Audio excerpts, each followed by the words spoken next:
kahvia, S-Market tarjoaa kahvi.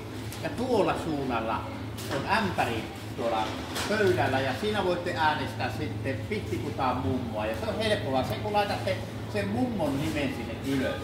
Ja kun kysytään osoitetta ja puhelinnumeroa, niin ei tarvitse tietää mummon osoitetta eikä puhelinnumeroa, vaan sen kun pistätte vaan sinne oman puhelinnumeron siihen paperiin, että teidät saadaan kiinni tästä pahasta rikoksesta. Mutta nyt tulee sitten semmoinen runo kuin Ferrari.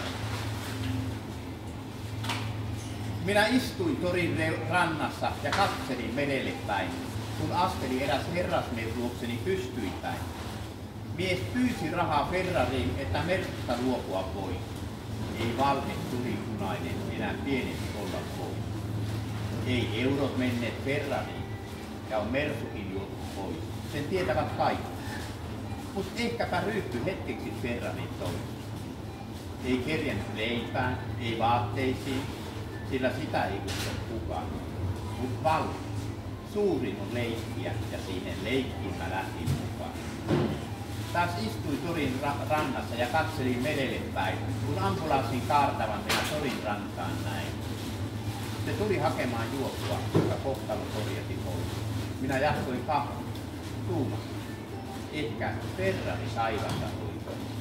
Hän kerjäsi, joi ja häiriköi. Mutta jotakin oikein hän teki. Raskaan arkensa keskellä hän oman taivansa näki. Hän näki punaisen Ferrarin ja oriin, mustan ja pyhän.